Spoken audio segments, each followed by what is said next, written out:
Hello and welcome to White Centipede Noise Podcast. I'm Oscar Brummel, and before we get started today, I'd like to talk to you about how you can support this podcast via Patreon and some of the benefits of doing so. For €5 a month, you get access to WCN TV, which is bonus content including follow-up interviews with guests, solo episodes on specific topics, noise reviews, and more. For €10 a month, you get all this, plus access to the White Centipede Noise Discord server, giveaways, like I recently gave away 2 copies of the Trey Rosa tape on Hatband, and some very exclusive content, which is going to be coming very soon. Thank you to everyone who supports, and an extra special shout out to the heavy sponsors of the podcast, John Ingram, Tony Stovic, and DF, for your strong support. If you're new to the podcast, there are dozens of episodes on YouTube already, including interviews with the Rita, Roemer, Jason Krumer, Evo Moisture, many, many more. If you've been tuning in for a while, thank you for watching and supporting. If this show means something to you and you're not supporting yet, please consider doing so now. Go to patreon.com/White Centipede Noise to support. Now, without further ado, let's get to Macro Joe.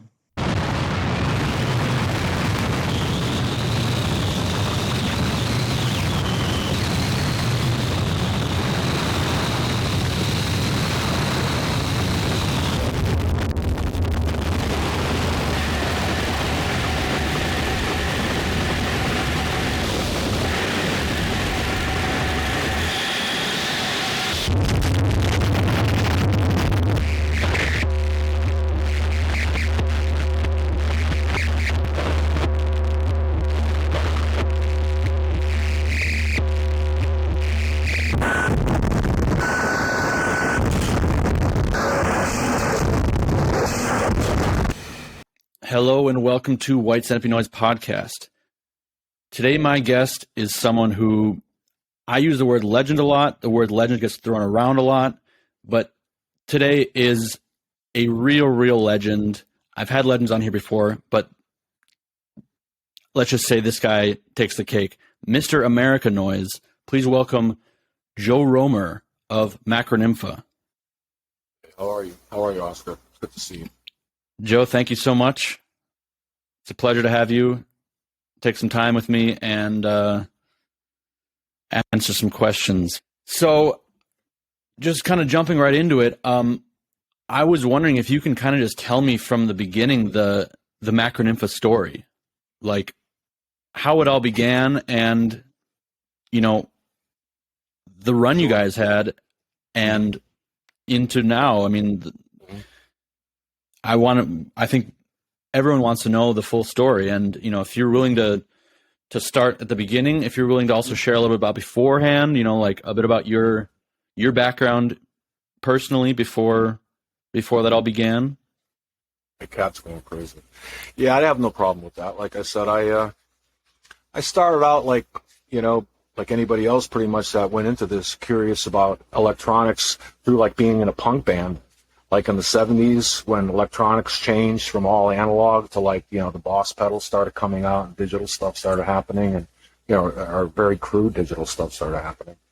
And so, you know, making noises and listening to stuff, you know, like Husker and stuff and the guys, you know, making all this pedal noise. And I just said, wow, I think I like the noise better than, because I wasn't a good guitar player at that point. I can play real well now, but back then I sucked. So it was more, I was having a lot more fun with the noises than I was playing the guitar. Even though I was writing a lot of angry political songs, I was getting, you know, my emotions out that way. It was important to me.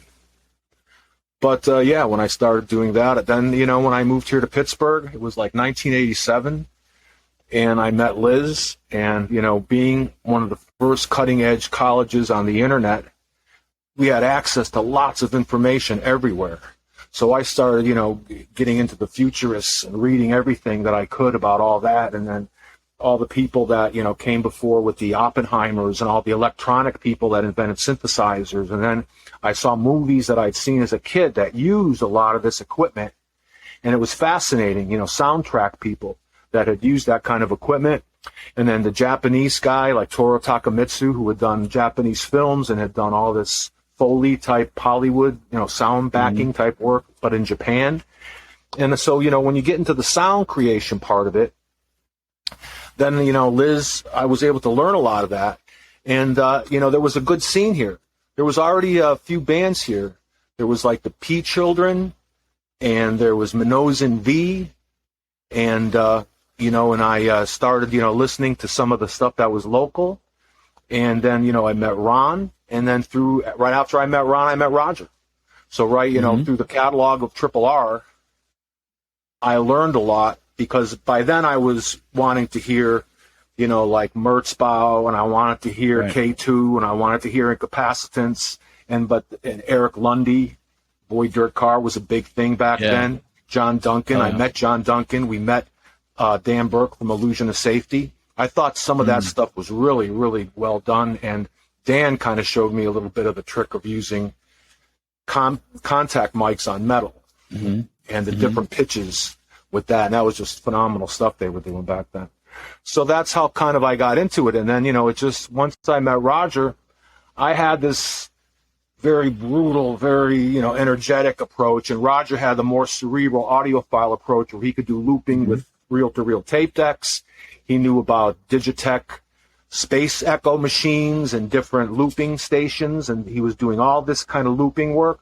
So Roger was doing the looping, I was making the brutal noise, and it just meshed great, and we had a nice little run, and I got nothing but good things to say about him, even though everybody wants to stir up shit. It's not going to happen, because I still love the guy, even though I couldn't stand to be with him. Yeah.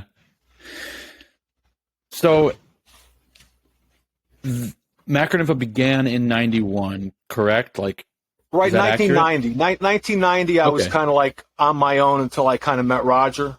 So we did our first shows in 91, but actually we started making tapes and all that, like I was doing stuff the end of 89, and then 90, Roger was somebody I'd worked with. I didn't really know him, but I was doing stuff. And then 91, when we were working together and we were talking, we started hanging out. Then we did our first show, I think was 91, for Manny Thiner at the Beehive, I believe. That's when we had a guy that was local. He owned a gigantic recycling metal junkyard. He had a dump truck. This Pittsburgh area was not very affluent at the time, and it's not like it is now, a technology center. It was like a bunch of broke ex-steel workers that needed money. So the guy easily loaded up a whole dump truck full of metal, sold it to us dirt cheap, which is still in my basement. That's our noise dungeon. And he brought it to the show for us. So that was our first show, was this big, gigantic production thing with sledgehammers, and we had a 300-pound granite Jesus. We cut the head off it. We had things. We made a hole in the floor. We had power tools. Everything was going crazy. So once that happened, then we got a name. And then then people started to invite us. Manny Thiner asked us to do the 7-inch Subterfuge. And then after that, Ron, kind of took notice of us a little bit. And Donna Clem from Artware invited us to be on our first CD. She was a wonderful, wonderful artist, supporter, and not only noise, but also photographers and writers as well. Yeah. Can you tell me a bit about your guys' working relationship at that time? I mean, you kind of generally spoke that, you handled like the brutal stuff. He handled the kind of the more we stuff. But, like, what were the sessions like? I mean, like, what was that time like? Because that was so prolific for you guys. There was so much put out, and you also had a label. I had just gotten a house. So we had the whole basement, one room on one side. I disconnected all the electronic washing machines, although I did reconnect them to actually use for recordings at one time. That Melting Softly at the time actually has dryers and motors and my motorcycle engine and different motors on it. But, we had that room. Then we had a room that was like a TV audio room that Roger had set up the tape decks in. Then we had I'm the kind of person, I record in every room of my house. And you can't even walk in my place. The entire freaking place is amplifiers, pedals, noise record. Kitchen, the bathroom, I've recorded in every room in the house, every engine, everything that makes noise. So that's how we started doing it. And then, at that time, one of my parents was still living up here. Even though I bought the house, my dad was still upstairs on the first floor. So we had the whole bottom. And we used to go in my bedroom, which was kind of the studio. We had 2 rooms downstairs to make noise in. And then Roger would sit there. We got 4 tracks. We started putting tracks down. We started sending tapes out. The very first tape we ever put on the WRCT radio station, I believe, was called And the Animal Screamed. Mm-hmm. That was the very first name we ever used with a recorded tape. And it had samples of wildlife and lions ripping animals apart mixed in with the noise. And then I worked a lot of construction jobs, so I started using like jackhammers and other industrial noises mixed in. Then we found records, and Roger took some of the records that we got from the library, and he took some of those jackhammer and bulldozer and industrial noises and started looping them and making some crazy cool shit. Yeah. And so we had a good working relationship. I mean, he taught me a lot about the digital stuff, and I taught him a little bit about the history. He had him reading stuff like research, had him doing some of the, because he was into The Cure and into some of that, alt stuff. So he knew a lot about it. He was a good guitar player himself. So, we kind of hooked on that. And then me introducing him into the noise thing and showing him the Triple R catalog. And like I said, the only person I ever cared about impressing in my whole freaking life, because I do this for me, but the only person I ever cared about was making Ron take notice, because I thought Ron was the shit. And he still is the shit and always will be the shit. Yeah, for sure. But Ron was the first person I ever wanted to say, hey, those guys know what noise is. Yeah. Do it for the right reasons. Yeah. Did it take some time to crack that nut, or was he pretty much like sold on you guys? It happened. Dude, we hit the ground running. I got it. I just got it. My emotion and my dad was an audiophile. My dad had, Macintosh stereos and all that, realistic. He lived at Radio Shack, and the other company, the audio company, I can't remember now. He used to live there and build his own things and all that stuff. So I was always, making little tape things with cassettes and all, I was into that. But, it's a gradual progression. You learn as you go along, and, What did your dad make of all of it? And if you would, maybe tell me a little bit about your dad, because I know, at least from my knowledge, he's on the back cover of the intensive care CD. Yeah, he passed that time. Dad, you lived with him. I mean, how was his contact with all this and your guys' relationship in that sense? I don't think he understood it much, except that he knew about some films too, because he was also of some Spanish culture, so he'd seen some Buñuel stuff, and he'd seen some other stuff that used some, bizarre types of sounds in them before. So I don't know. I mean, I think he was more, wanting to see where I progressed as a guitar player, because I did get to the point where I could play Malagueña and Spanish, stuff that meant a lot to him. Because I took a DNA test with 23andMe, and I have 17 different nationalities in my blood. Oh. And Spanish, Portuguese, German, Italian, part of all that. Viking, Mayan, Indian, all part of all that. Yeah. So my father really wanted to see if I progressed. In that sense, he understood that. And then when he passed, I felt at that time, the art that I was selecting, for the covers on the inside was all very intensely provocative medical things and diseases and infirmities and bodies floating in the water and such. So I felt that a hospital photo would immortalize him in a way. And when I got his ashes, I even said it in the Banana Fish article, we even took a little bit of his ashes, put him in a joint and smoked it, and just said, fuck it. God bless you, Dad. Cool. And I'm an atheist. Yeah. So, God bless you, Dad. Fuck it. And here I am. I'm a hardcore atheist, anti-religion, anti-everything. I fucking hate all religions.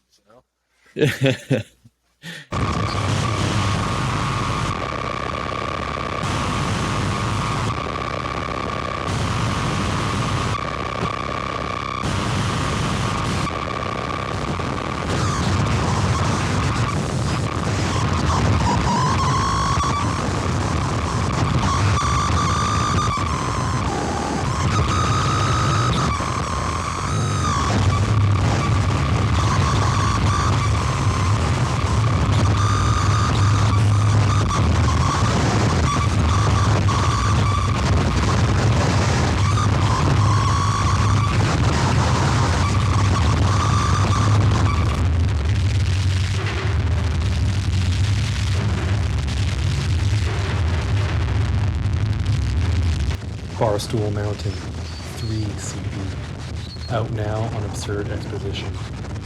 This Ultra Flies Alter Ego presents a deep dive into fractured reservoirs of textural discourse, whiffs of smudge sophistication, crusted complexity, substance over style. Available from absurdexposition.bandcamp.com or screamandrive.com.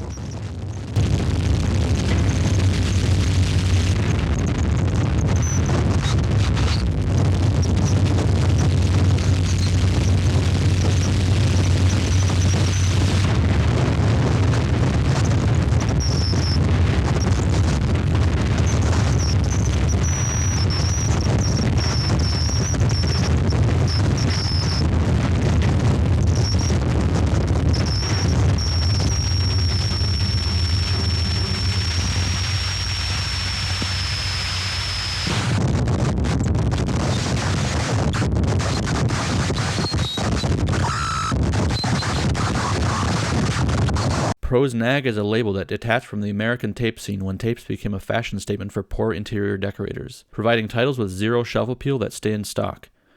4 new editions include power electronics trio Mindfold, Noisecore from Systemic Sewage, Texas Noise of a Fail Association, and a newcomer who keeps it sounding like the 90s, Slacking. Previous titles include Japanoise stapled Mote, Covert Condom Removal, which is a collaborative effort between members of Unpenis, Legless, and Worth, and a compilation called The Silent Continuity of All Existence, with which the victim is now one, including artists like Mania, Kakerlak, Wince, Facomelis, and more. The catalog includes several other albums. However, the compilation called You May Not Even Have to Come Back at All If You Become Perfectly Developed in This Life is currently out of print, but may come back if a more perfect method is developed for its packaging. $9 each. Email wweakwill@gmail.com to order. Now available from Tribe Tapes.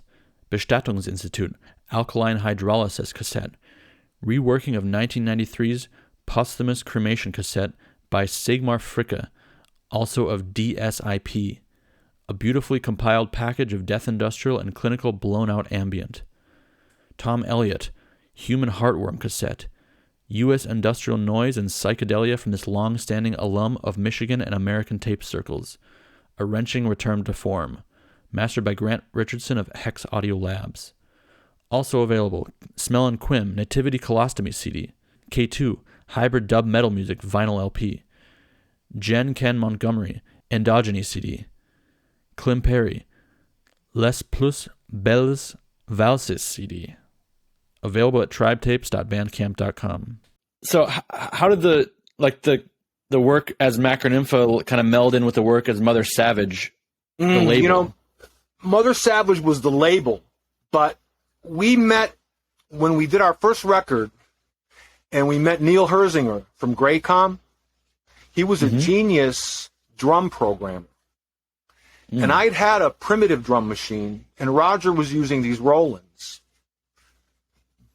But I went ahead and bought one of Neil Herzinger's drum machines, which was, I think, a Kawai, which was much more advanced than anything.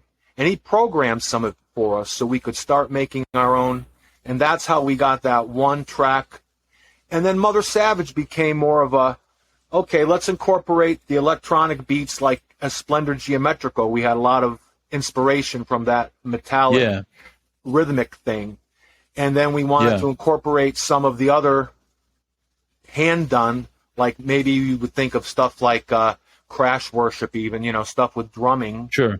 And then there was another band at the time that, you know, was using a lot of metal drums. I can't think of it right now. They had a tape that was a burlap case, and it was really inspirational. It was a really great all. And then Zev came along. Zev did this crazy thing with all sorts of different thicknesses of metals and drumming. Yeah. And so we wanted to mix the Mother Savage electronic Splendor stuff, like the broken machine sound of broken drum machines and pedals, with the acoustic drumming, and that became but then that became the name of the label, because Mother Savage, I was listening to this compilation on Dossier that had a band, I think it was called Compound, and they had a track called Mother Savage, and it had all this, you know, very atmospheric, you know, things that I was enjoying listening to through headphones, and I just liked the name, Mother Savage. Yeah. And I found some inspiration in that. I mean, I lost my own mother at a young age, and I've always, I've always admired the power of women. So what the fuck, I thought it made good. I thought it made good sense at the time. And it was powerful. For sure. And yeah, it's an iconic name. I mean, it's a powerful name anyway, but at this point it's iconic. And what was like, how did the work with the label kind of fill your time? What was your lifestyle like at this time? Were you like 100% living in noise? Well, between being an artist and between running the label and stuff like that, like what was your daily routine around this time? Roger and I were working at a company that did inventories, and the cool part of it is that the company that we worked for either used to do things locally here, or we would go like out of town for an overnight. And there was a drugstore chain, I believe it was Thrift Drugs or something, that went out of business, and Rite Aid came in and bought all their drugstores. So we got to go in and count all their drugs, which meant that Vicodins and Percocets and a lot of their inventory was leaving in our socks with rubber bands around them. So we met that way. And then, and then when we, that was our daily job. So what happened was when, I started doing the noise and I wanted to make my own, I got my tape deck all set up and everything. I got it all, and then Roger brought some of his shit. I got some of my stuff. We went to the bedroom. It was just the stereo recording at that time, because I had a deck you could put 2 stereo mics into, and you could just record that way before we, started renting and then buying a 4-track. So we kind of started that way. And it just, and like I said, from just day one, we hit the ground running. As soon as we were in my bedroom studio, we started cranking shit up, and we heard white noise static, and I heard electronic feedback, and I was able to meld it all together and whipped out some of my old guitar pedals and everything. It just all came together, and I said, we can do this shit. And then I started to get the industrial noise stuff mixed in with it, and then that was it. Then we just went, Yeah. I have some more questions, like specifically about sound later. Also, at the same time, at the same time, too, it's important. At that time, politically, because we're very political, at that time, Rodney King had just got the shit beat out of him. Right. So the world was on fire back then. George Bush had just started the Iraq War. Yep. People were just learning about Muslim religion and that part of the Afghan world for the first time. Yeah. We had all sorts of corruption. We had Newt Gingrich going after Bill Clinton once that year ended in 92, which was a year later from 91. So there was a lot going on at that time. So we were very motivated also.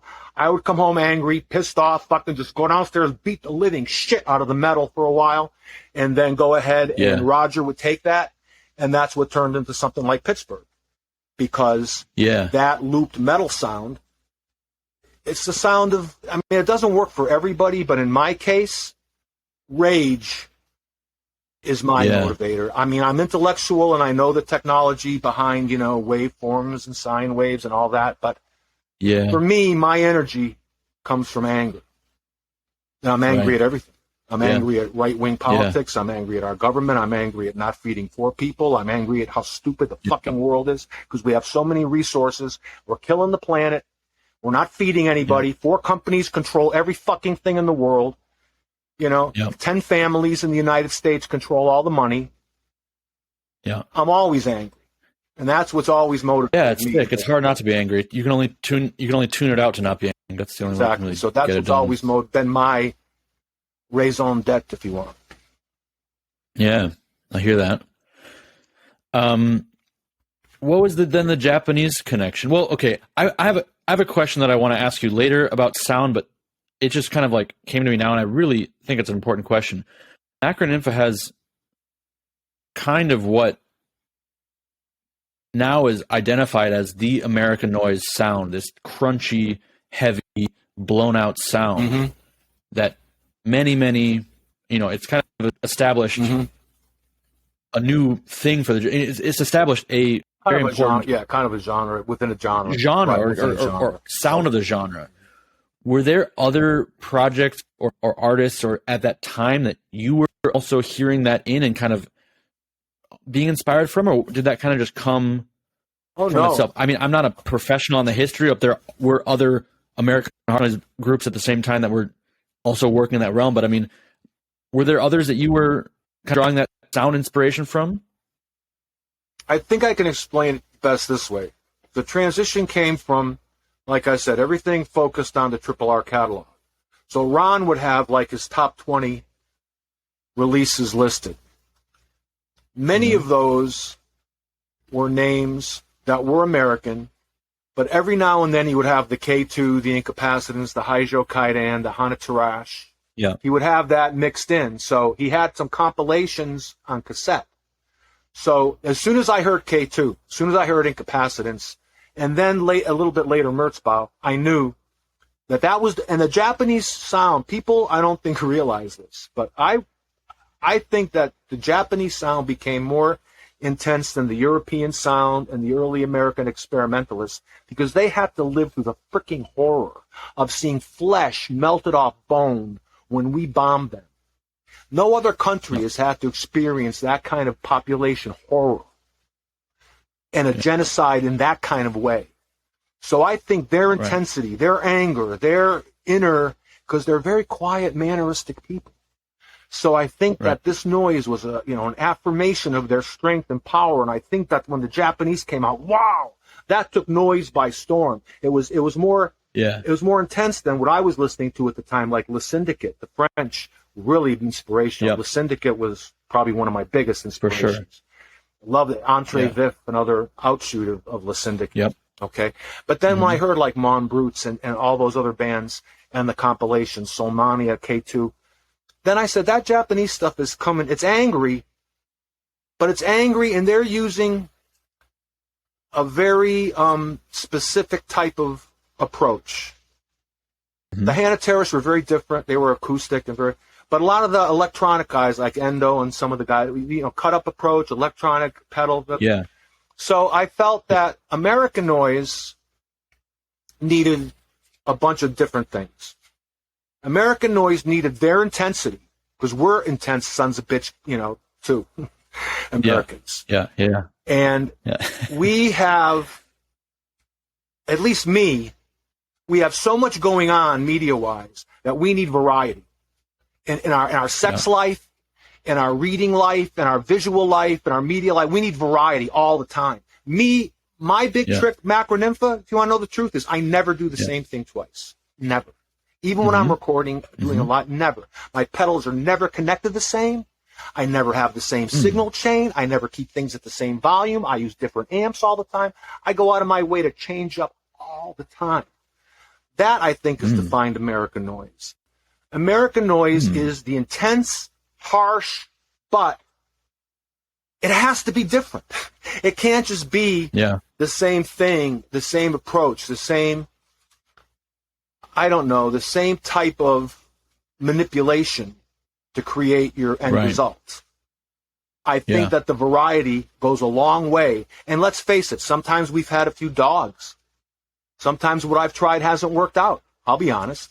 Sure. But, but there's been a lot more successes. And I think the great successes come from things that you don't necessarily plan, things that happen spontaneously, things you learn as you're adjusting your equipment and, and using your ear. If it makes me happy, I think it'll make other people happy. But I don't give a shit, because if all I care about is making me happy. And I figure if I like it, somebody will like it. For sure. That said, those Mother Savage tapes and the Macronympha recordings do have a very specific characteristic, like crunch or warmth to them. What was there a specific machine that you guys were recording this stuff on, or like dubbing? What were you dubbing on, for example? I see what you're saying. I always had good tape decks. I had some really good Pioneer tape decks, Pioneer amplifiers, equipment. Had some, and then I learned something important. A lot of people were very afraid to overload cassettes. Mm-hmm. Manufacturers that made cassettes would only do 50%. You could never get into red zone. That's why I call my studio Red Zone Studio. Because I tried to prove to people, you can have the tape overload. It's noise.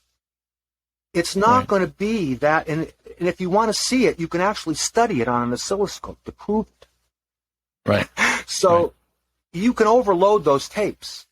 So when you home record, your tapes get very, very, very crunchy, very, very good. I can turn up the bass on my stereo. I can turn up all the equipment that I have that would make it. I can take the Dolby off. Dolby sucks. A lot of people record noise with the Dolby on. Why? Why? So that's how my tapes got their kind of unique sound. Probably Pioneer equipment, tape decks. I have Onkyo now. I have a, what is the other one? A Denon, a top-of-the-line Denon now. Yep. I just made sure I had good tape decks. I had some TX in the past, so it was always me, I think, turning up and EQing maximum bass, maximum treble, no Dolby in the red zone. And that made my label unique.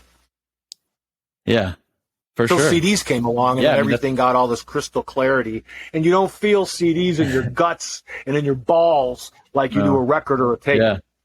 You just don't. Yeah. No, it's true.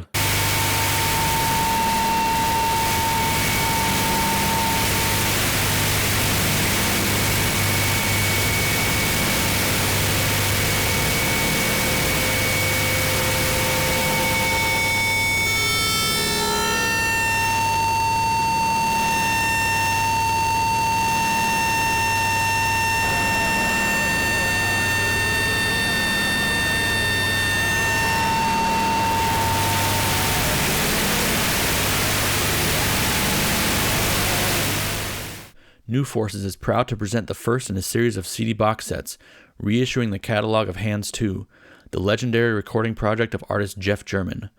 Bioelectric collects the 5 Body Sounds tapes released by Hands 2 in the late 1980s. The resulting cassettes represent the finest of the Hands 2 discography, pushing 1980s cassette culture experimentation to its absolute peak in ways that predict much of what the modern experimental listener takes for granted. An absolutely mandatory collection for any fan of noise, industrial, and experimental sounds that continues to inspire after more than 3 decades. Coming soon from New Forces: Kjostad, Shredded Nerve, Kyle Flanagan, Richard Ramirez, The Rita, Mass Marriage, Evil Moisture, Shanked, and more. Out now on Rural Isolation Project. Scathing, CD reissue of an early Scathing cassette released on Idiopathic Records in 2019. Size Affix, Americhasm CD. Ted Burns, Speed as Expression CD. K2, Democratica Spastica 6-panel Digipack CD. And Cosmodo Endo and Scum Collaboration CD, Psychoacoustic Studies and Noise Snippets. Release is still available from Neural, Jugendwerkhof, Genophobia, JSH, The Rita, N Nihil, White Widow, Government Alpha, Henrietta, and more.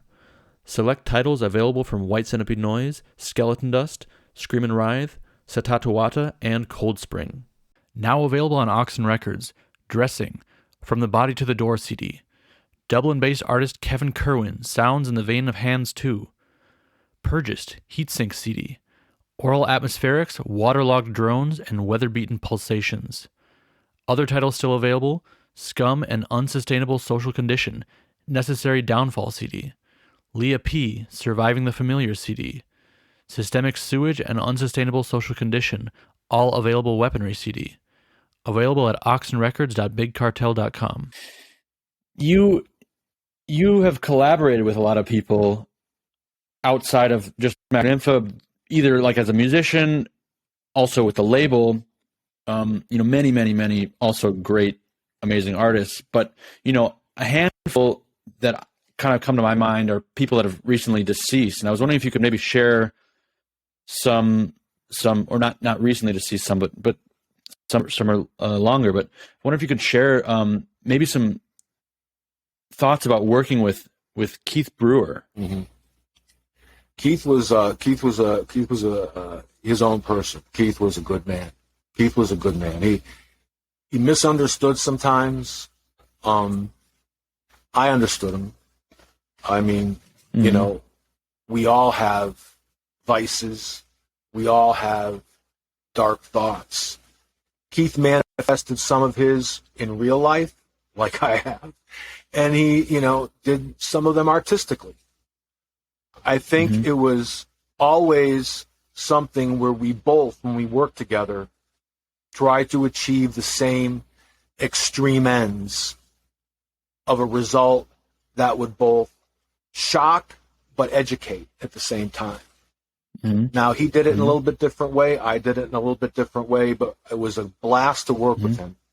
I regret that I didn't finish the last collaboration we were working on, but I've sent it now to Mike Finklia, out in Oakland, California, and he is in the process of putting the last tracks together that I had put together, because Keith had already mixed a track that I had sent him material. He already put his half of the tape together.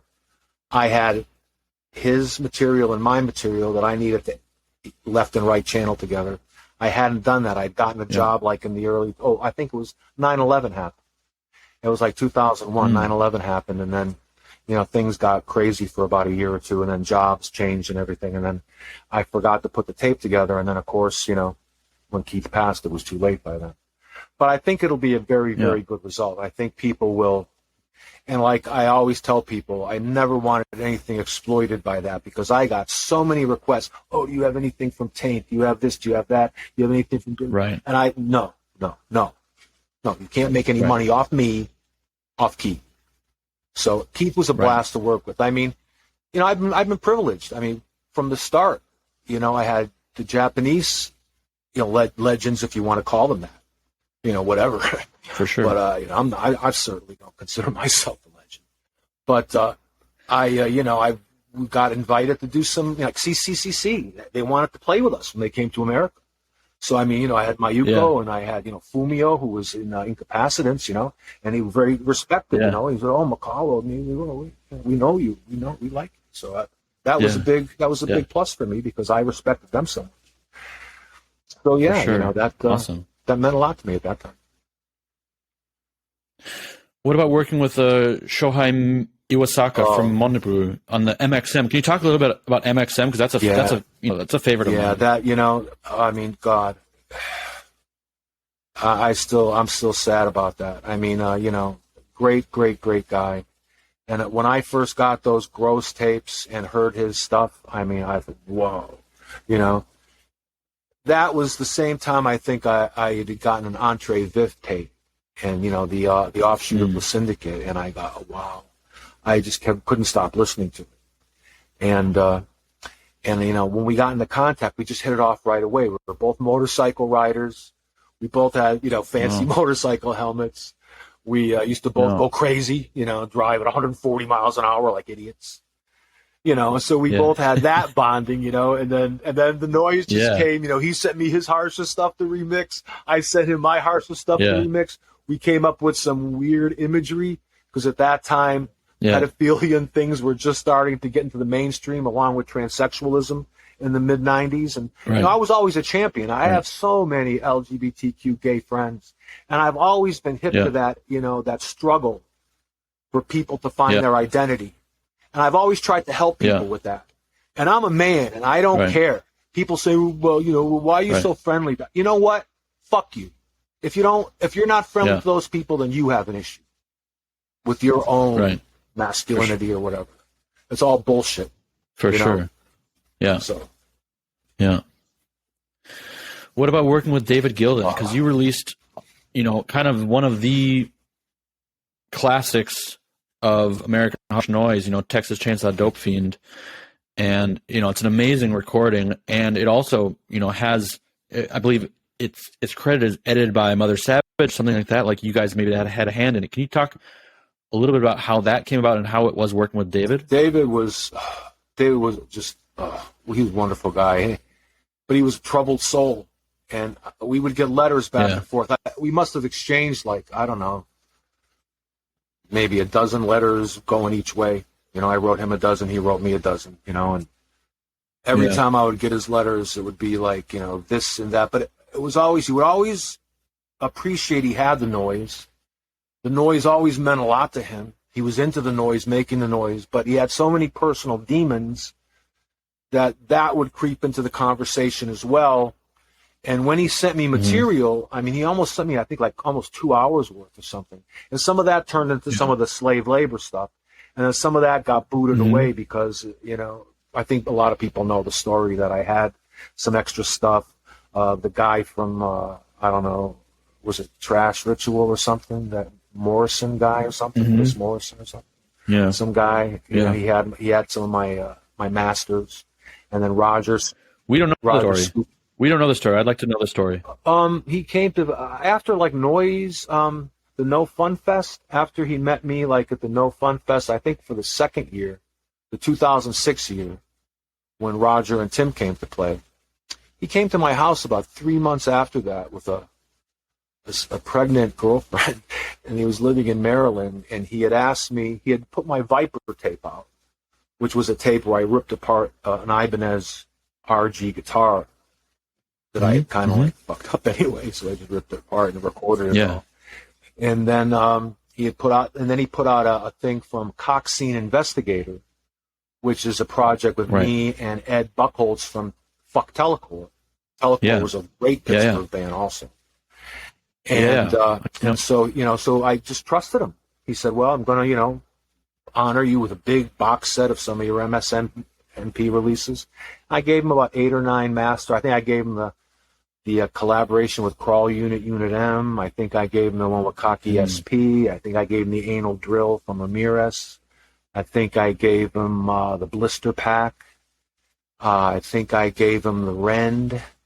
I think I gave him the 666 volt battery noise. A lot of the old Mother Savage, they were all supposed to be, you know, some kind of a tribute box, and it never happened. And then Roger, when he came to visit afterwards, snagged some of the masters too.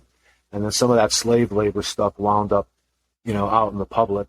And I don't mind, because I mean, I want all Gilden stuff to be out there. Anything, any little hint of the stuff deserves to be out there. Yeah. So, I mean, you know, Dave was just wonderful. I like I said, I wish if I lived closer to him and been able to see him every day, we could have got high together and hung out together. I don't know. I don't want to say anything that I might have been able to, you know, help him in any way, but I think I might have been able to. I don't know.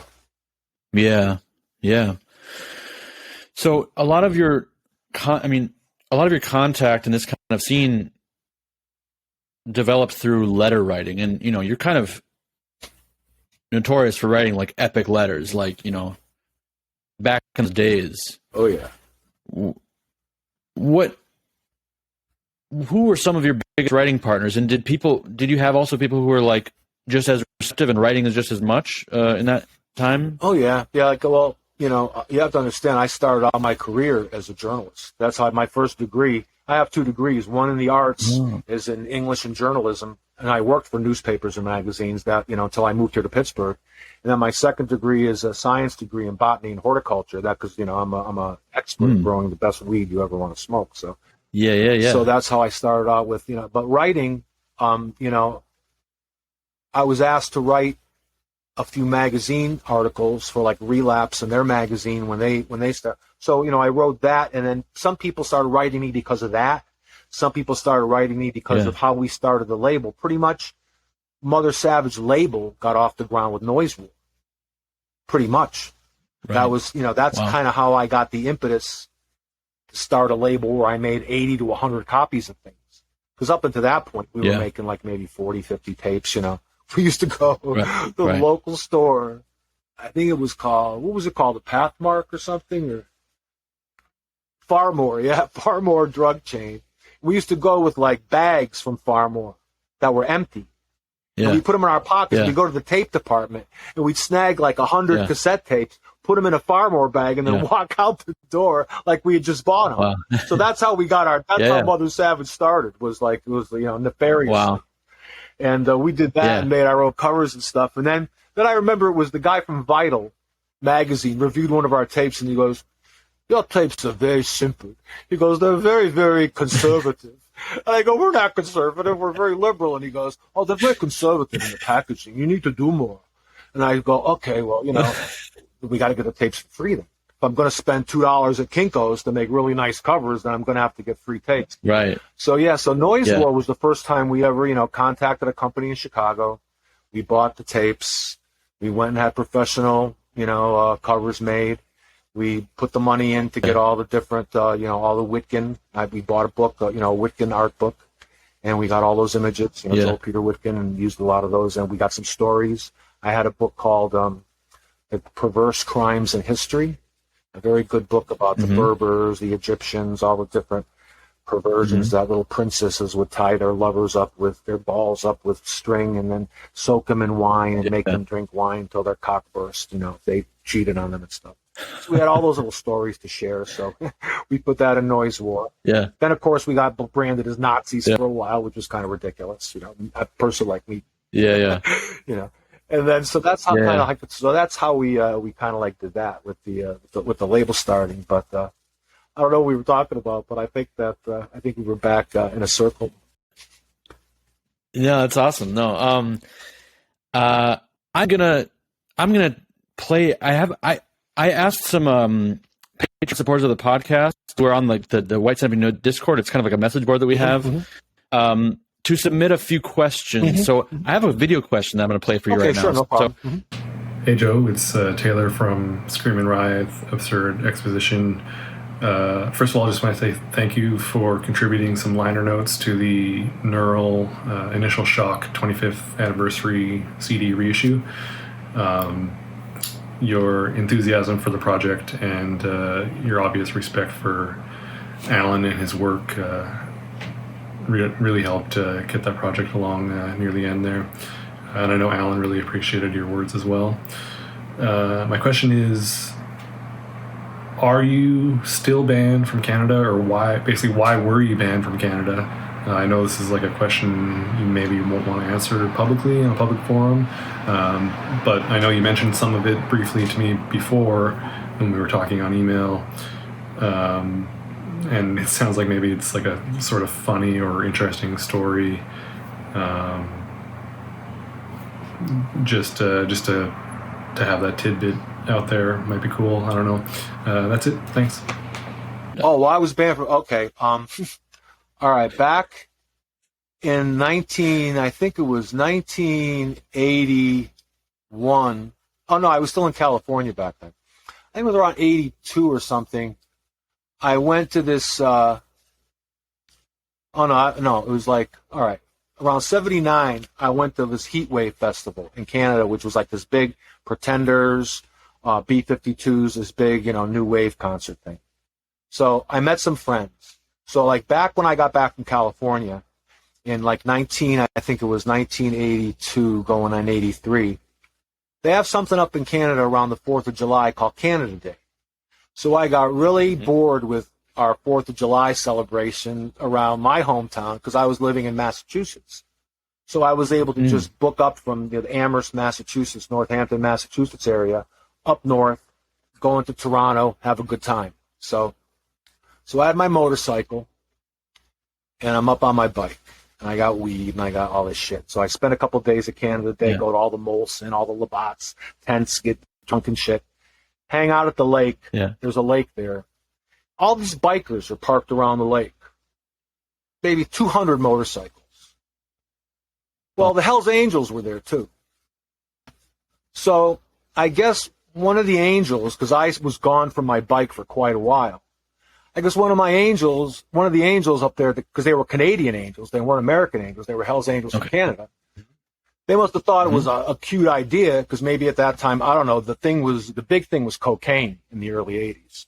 So I was thinking, well, maybe, because they took tin snips and they cut my license plate off the back of my bike to put on one of their bikes so they could cross the border. So in order for me to get back into America, I had to go steal a license plate off somebody else's motorcycle and put a Canadian plate on my bike to get back. And then as soon as I did that, the Canadian authorities stop me, but we were 15 feet away from the American box that the security people stay in.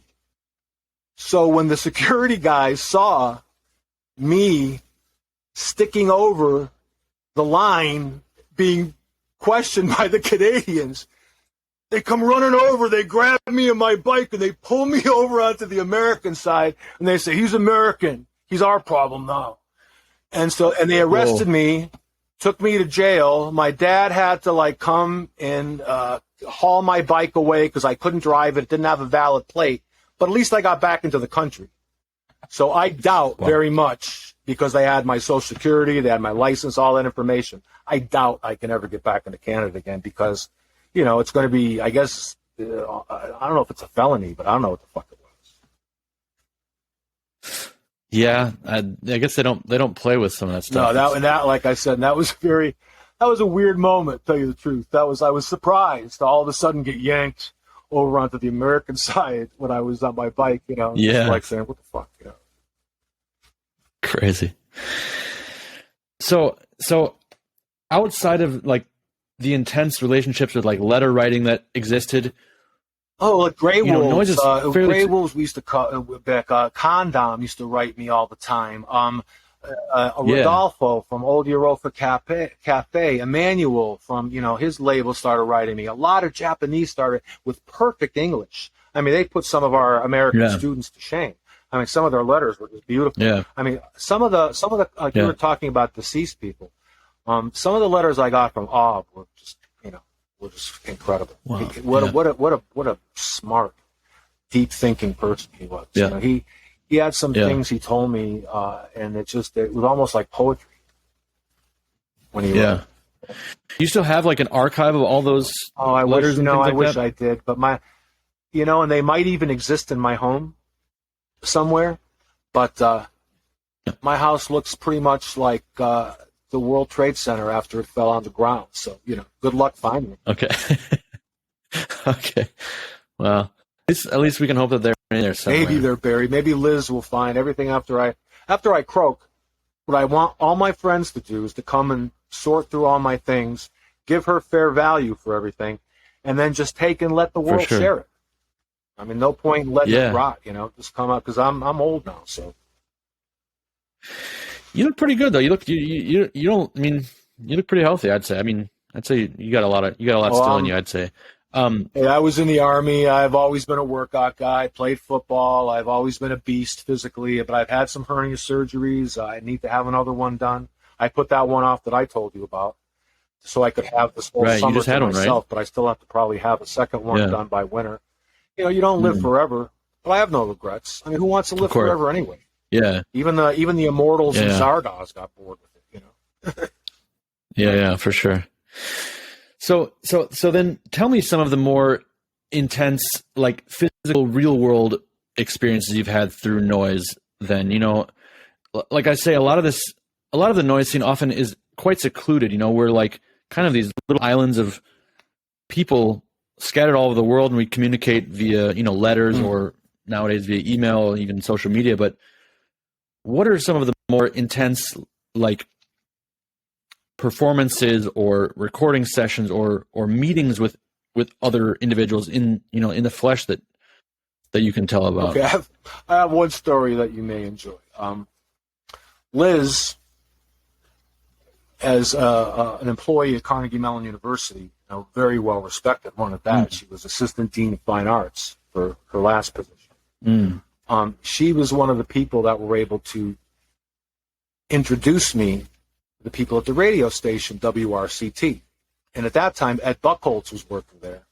So it was and Manny Thiner and all those. And it was a great time because they were very supportive. We even did a lot of live over the air down there, setting off fireworks and everything crazy. But one day, we wanted to get a really nice recording. And as you and I were discussing before, sound engineers have a hard-on about putting things in the red. So there's a guy, Ricardo, who runs the CMU engineering music department.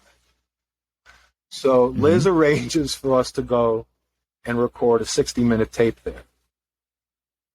No matter how I tried to explain noise to this symphonic, well-educated gentleman, he never quite got the concept of loud. So, since everything was peaking between 5 and 6, we decided to get power tools, motors, saws. We freaking tore that place up. The drama department was rehearsing. I mean, that's a school where you had people like Ted Dance and Holly Hunter go to school. So all these people come running down the hallway to see what's going on. The concert hall where we were recording was full of people that looked like they had just seen a zombie invasion. They were just mouth open, horrified, in like the place of, the bastion of educational bliss, Carnegie Mellon University. And it was the funniest thing because the guy almost had a heart attack. I mean, when we turned on the drills and the electronic, McCullough saws and the Black & Decker drill, all that, it was mayhem.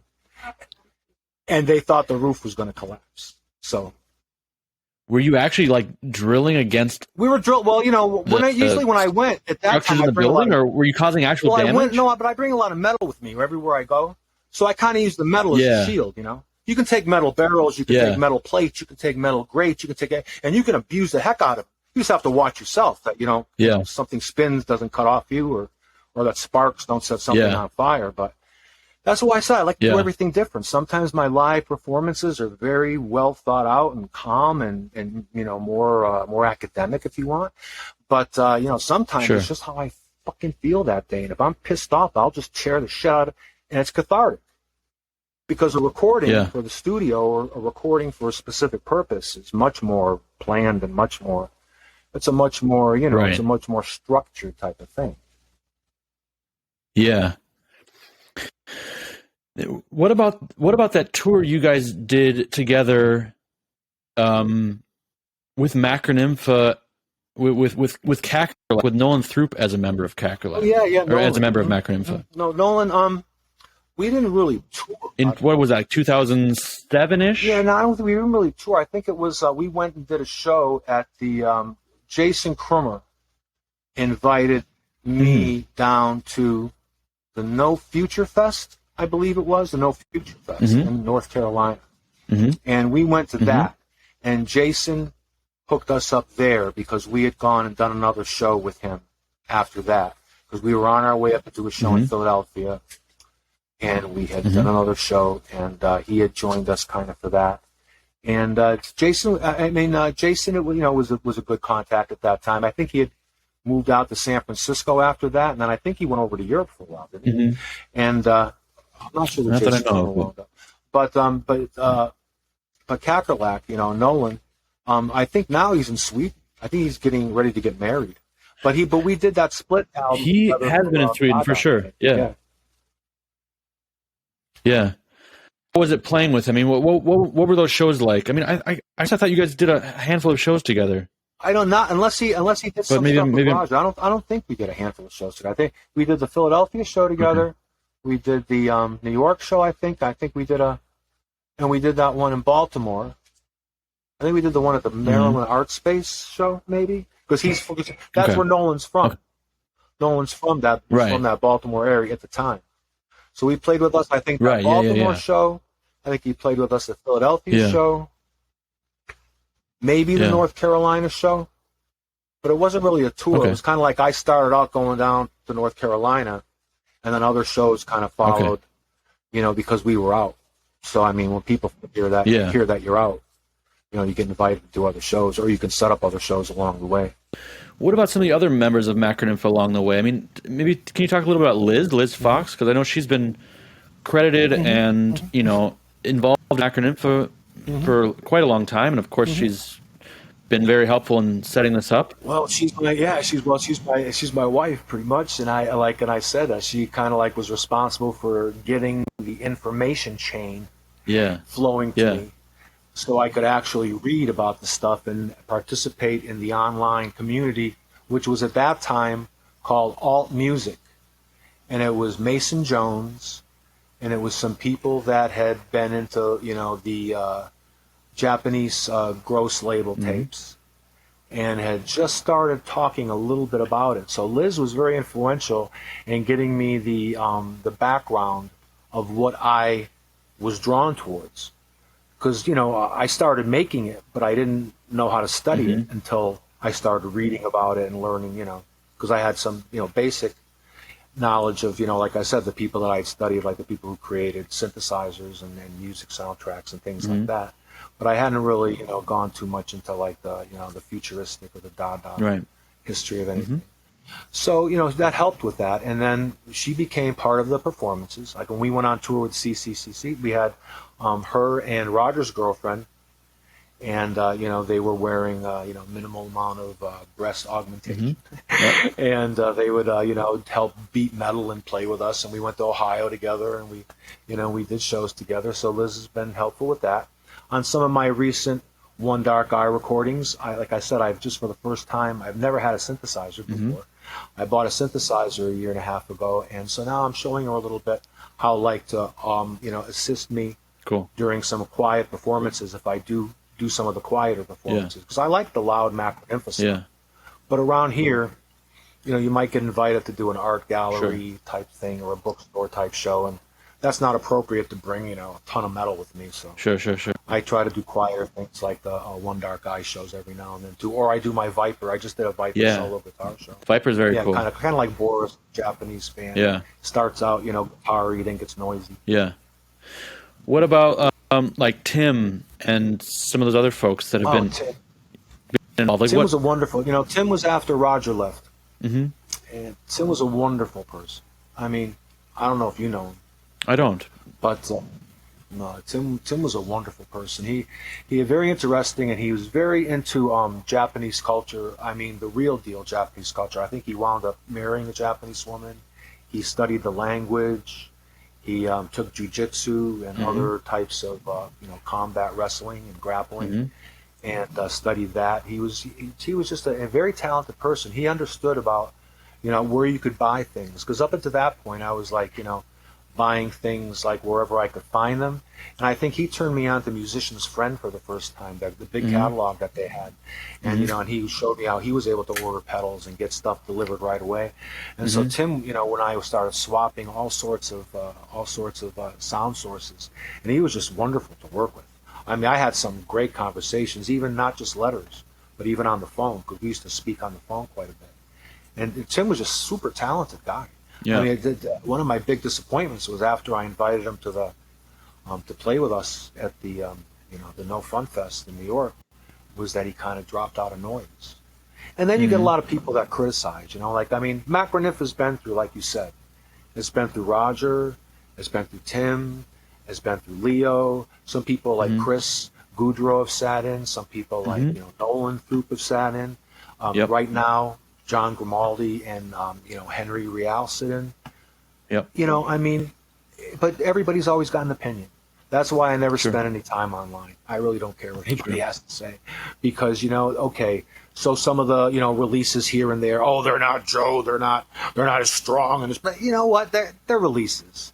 It's noise, and every noise has a valid worth. Everything's gonna disintegrate into noise eventually. When the earth dies, humans are gone. All that's left is going to be just nothingness and noise.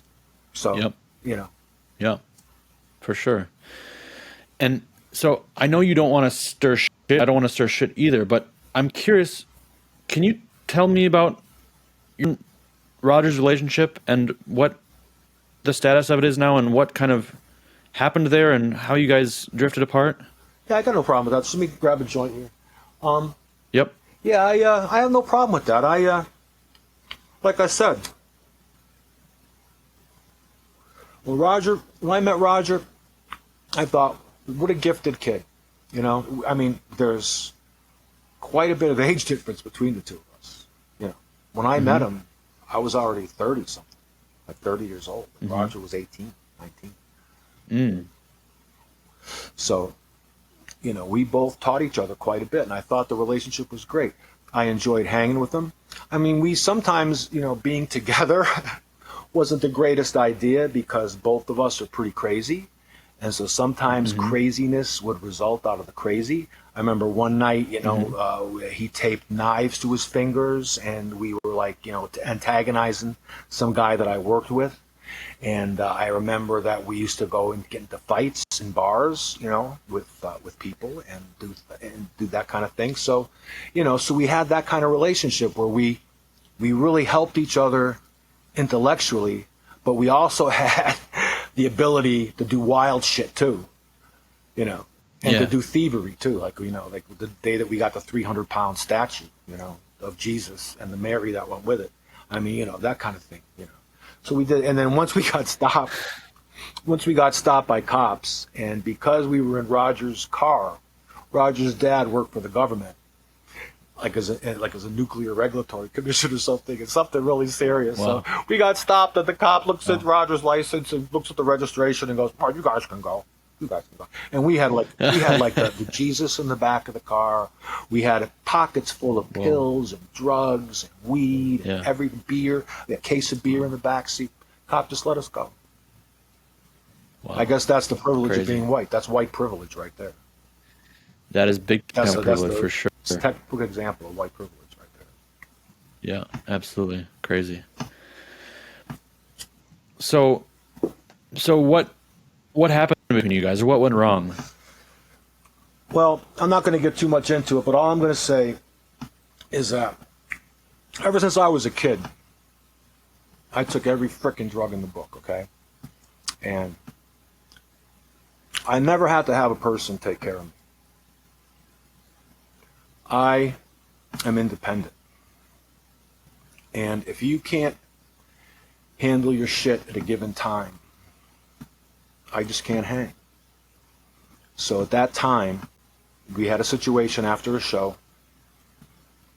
There was the pursuit of a product involved, and I just didn't want to hang. And so that's how it all ended.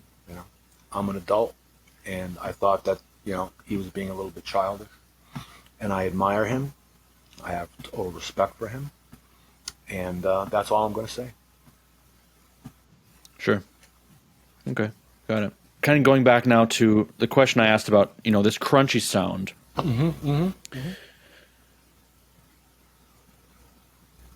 Can you talk about like certain sounds within Macronympha, what we might attribute to one or other of you guys, and maybe also talk about One Dark Eye and OVMN and what those products are all about and what's behind those? Sure.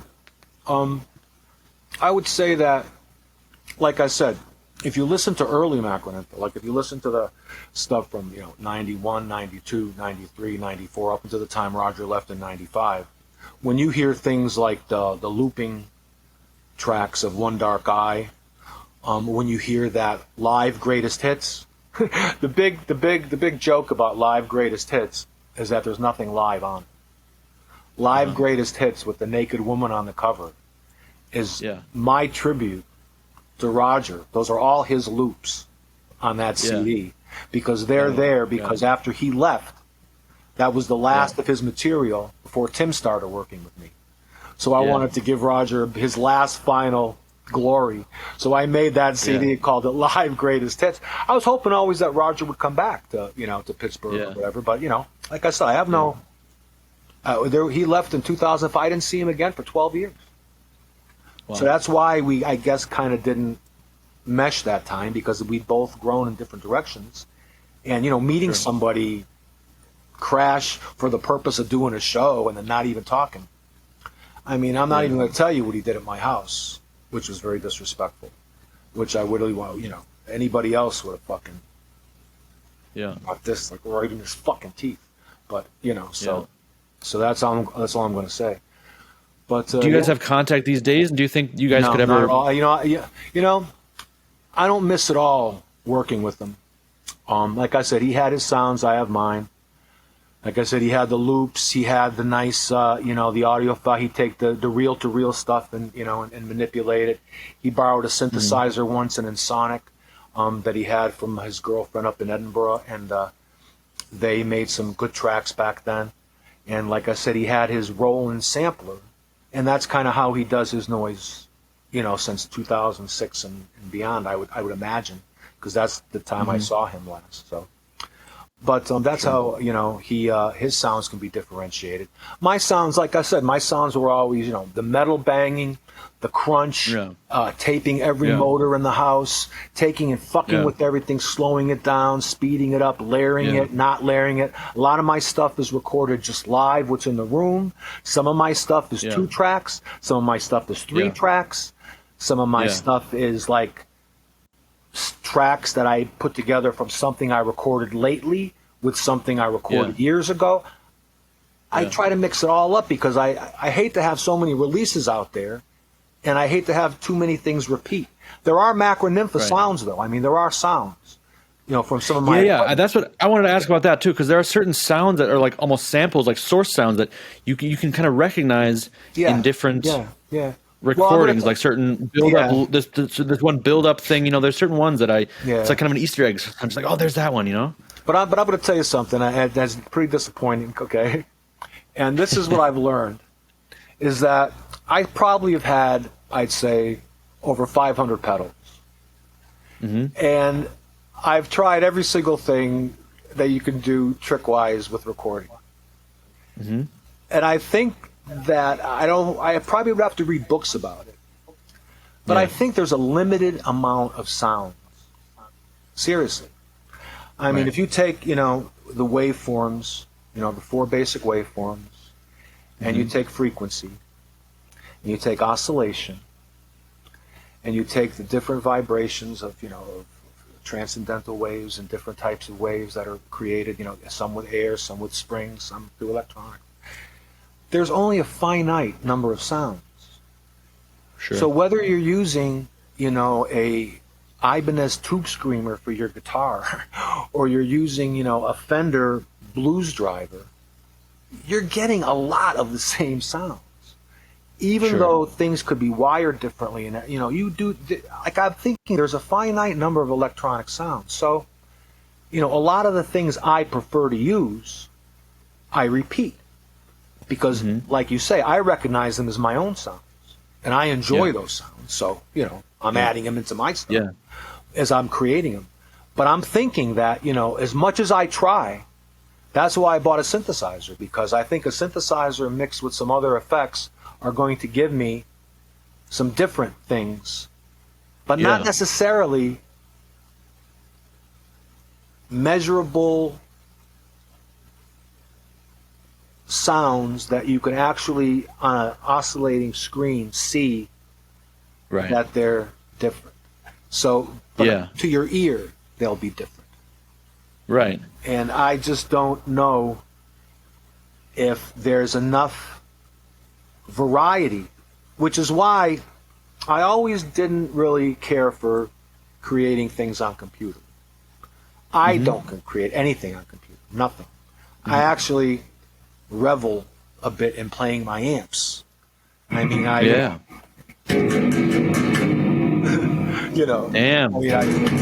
I like to play my amplifiers. I like to do that, and I like to play and I like to dick around and, I do that.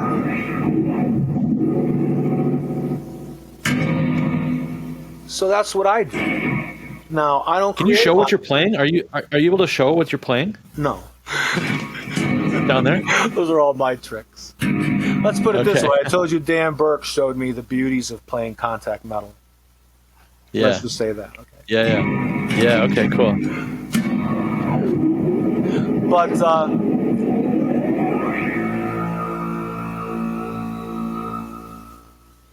But yeah. Sick. So anyway, I always had an attitude about people solely creating their noise with computers. But now, like the first time I saw Masami use a laptop, as opposed to the old stuff that I'd seen, because I'd seen stuff like, I don't know if I have it. Oh, remember this Omoro? This was like a video of all the Japanese artists back from like 91, 92. And, after seeing like Masami and the bands play live, it was like, to see him using a laptop, I understood it, but it was like, okay, So but now I understand how computers and digital, because especially, Brenton from Molest, I mean, all fucking does amazing computer generated studio work. And he has all the plugins and all the attachments that you would ever need to create these, what I would call, sound cinema. I think he even uses that term, sound cinema. Right. And he creates these images in your head, and that's something that I think that computers actually might be able to create some patterns that might be different.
But as far as sounds go, I'm almost positive we live in a finite world of sound between, 20 hertz and 20 kilohertz, We live in that finite world of sound.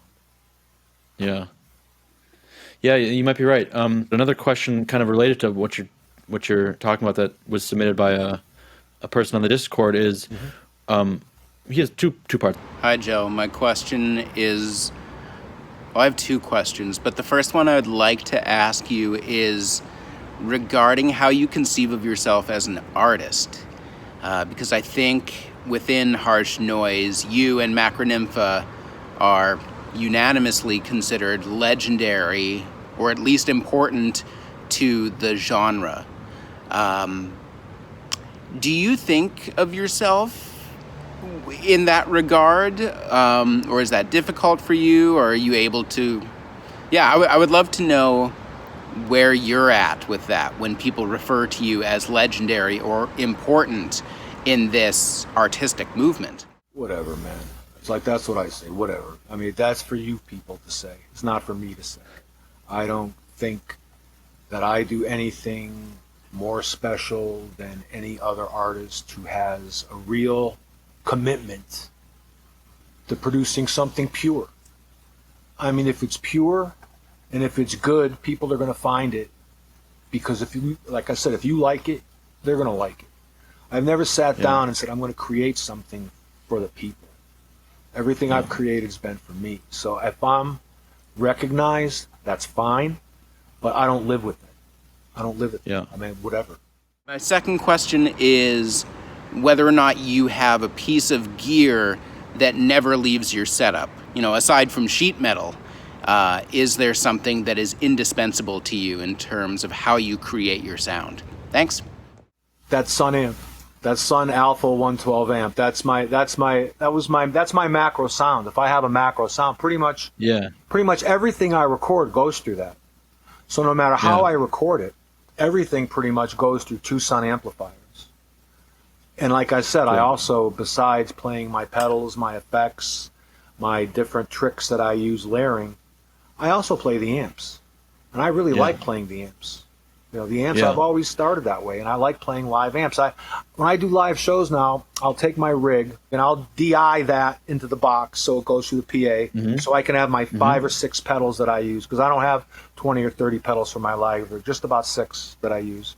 Yeah. And then, I always have an amplifier that's mic'd that goes into a DY box too, because I want the mic thing coming from my amplifier at almost equal volume as what I'm creating live off my pedal board. Yeah. And then, anything I have acoustic, like if I bring metal with me, I can go ahead and plug that into my amp and just mess around with the amp. Just besides playing, effects through the amp, I can also mess around, because I A/B box. my stuff, so I send stuff to the DI and stuff to the amp.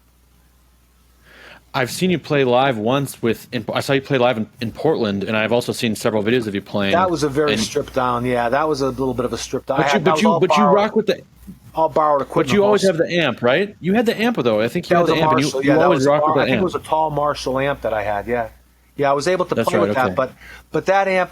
See, one thing I know about amps, because I'm a guitar player, and I mean, you want a tube amp like that for guitar. I mean, a tube amp for guitar, that kills. But for noise, you're better off with a solid state amp.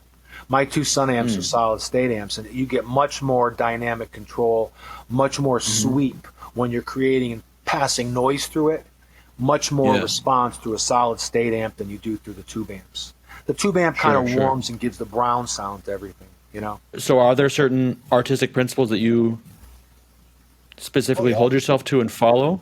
Oh, yeah, sure. I would never like in any way, shape, or form, would never like try to sell out. I would never not credit any artist. Like right now, you and I from Input Era in England are trying to regather and reassemble the old Japanoise that I put out on Mother Savage. And we won't release it unless we have enough permission from people, because we've had a little bit either way. We've had some permissions, some non-permissions.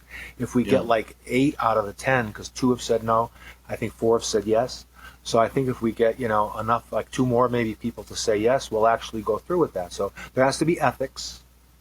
Yeah. There has to be purity of purpose. Macronympha is not all of a sudden going to start releasing things about baby diapers and shit when we got cocks and fucking war and hatred and social issues and our we're not going to all of a sudden start going Muzak or Elevator on we're not going to like do shows for people that we don't believe in. I would never go do a show in a country or do a show for a promoter or do a show for a person. Like there's people here locally that I think have caused a few problems. I don't want to mention names, but I won't do shows in a certain part of the town. I mean, I do shows in Pittsburgh pretty much anywhere in the university area or down in the city part. But there are a few suburban parts that have, that are run by some people that I won't do shows there. Yeah. I don't believe in their politics. Sure. Yeah. If I had my way, I'd have killed Donald Trump. Sure. If I had my way. Yeah. If I had a nice fucking 10-inch Italian stiletto, that if I was his fucking, I'd put it right there, and I made sure it goes one end of his neck and out the other end. If I had been his assistant at the White House, that son of a bitch is a coward, a liar, and he wrecked our democracy, and I'll never forgive him for it. Yeah, I hear you, but I'm glad you didn't do it, because then you wouldn't be here with us. Oh, I'd love to. I'd get so much fun out of it. You are a very outspoken person, and unfiltered. And I've kind of gathered that through the years you've had some spats with other noise artists, and you're not afraid to speak your mind and tell them how you feel. What are some reasons that conflicts usually arise between you and other artists or people within the noise scene? Like, what are some things that get you there? I think there were basically 2 things. There were 2 areas. The first area was, because of different art mostly art that Roger had selected, to be honest. We had gotten labeled by some circles as Nazi sympathizers or something in that regard, more right-wing, which is anything but the truth as far as I'm concerned. Now, Roger, I'm not 100% sure of, because the last time we spoke, he was watching Fox News, and he kind of like comes from a more conservative background in Alabama. I mean, Alabama is pretty much the heart of conservatism and one of the links in the Bible Belt. So I mean, that's a whole different area down there. Right. So so that's that's one of the areas of conflict was that. And then the other area of conflict, I think, came between when everybody was trying to judge harshness, quote unquote. What was the most extreme? What was the harsh thing? And then, you had your power electronics war against noise, harsh noise, which was kind of like East Coast rappers versus West Coast rappers, There was the West Coast noise guys, the East Coast noise guys. There was the power electronic guys, the guys who, and I had made a few comments because, like I said, people from the Banana Fish article, they know I grew up in a mafia family. I've been in the Army. I've seen killing. I've seen death. I've seen a lot of shit.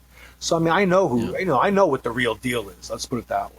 Yeah. So, when people walk around and I see these people, they're walking around, strangling women and all these different things and all that. I'm like, okay, a little bit of that. I'm like, some of these guys really are portraying themselves, not their art, but themselves as being that kind of person.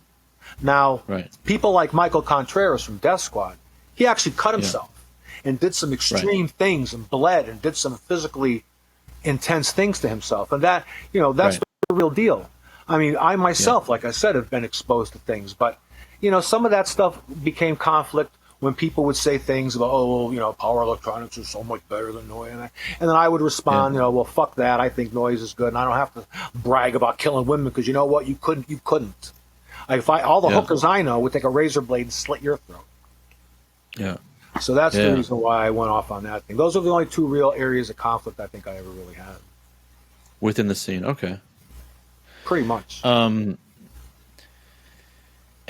you've written some, like, you told me you have a background in journalism, and this article you wrote, The Current State of American Noise, is also quite iconic and quite important. And another text that I can't remember where it's from, but I think it's from something else, is, extremely profound and unpretentious but profound kind of summary of noise that I think is really the crux of it. And that's, I have it right here. I'll read it off. It's more like a mirror, we reflect society.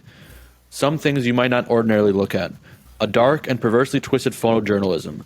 Freaks and other like-minded individuals aren't the only people who can look past isms and ologies to find a relevant voice. Noise is as old as millions of years of volcanic eruption and mountain erosion. The modern industry of metal and machines added more to this mix. All we do is use everything at our disposal to record the true power that had been filling the airwaves since the beginning of time. That's still true. Couldn't be more true. I mean, like I said, at the end of everything, at the end of days, the only two things that will be left will be nothingness and noise. There won't be an earth. We're going to, smaller than a charcoal briquette. We're going to be that from Coleman when this earth ends, when the black hole comes and when the stars die. So, like I said, nothing humans really do is important because we're not going to leave anything significant behind. We could cure cancer tomorrow. It's not going to matter because human beings they're not going to live. And even if they go to other planets and go to other spaces, there's only so much that human beings will ever be able to accomplish. And none of it, from what we've seen so far, is really worth an immortal legacy. I mean, I think that maybe death is kind of an ordained end. In no religious way, but it's kind of a thing that naturally is meant to happen. I think, stars die, we're going to die, the earth is going to die, our galaxy will die, part of our universe will die, other new universes are being created all the time. The most important book I've read in the last 5 years is Neil deGrasse Tyson's Cosmic Queries. Everybody needs to read that. I mean, if you're still hung up on the religion bullshit, read Neil deGrasse Tyson, please. And after all those things die, will noise still exist? Noise, yeah, of course it will, because there's space.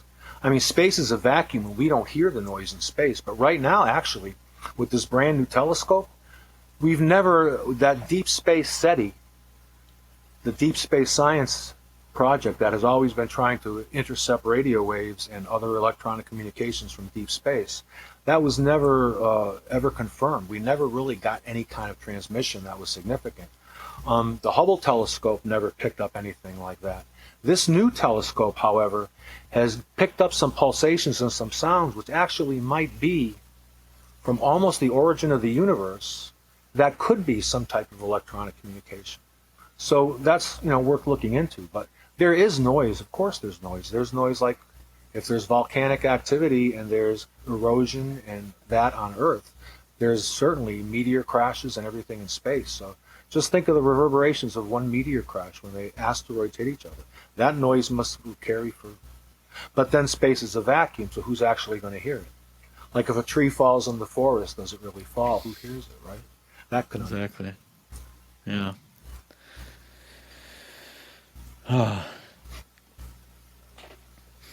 Can you tell about the collaboration time or the period of Macronympha when Leo from Armenia was in Macronympha? Sure. Yeah, I met Leo. Leo was a great contact. He was another young one that contacted me, another young person. I think Dominic from Hospital Recordings had contacted me about a similar time. This must have been about 95, 96 maybe. And Leo contacted me, quite about the same time. And, he had a passion. He had a real passion. And Latin America, I have, like I said, I have a little bit of roots down in Latin America myself. Part of my 17 different nationalities. And so, we communicated right away. And at that time, Ecuador was experiencing, I sent him $5 US once.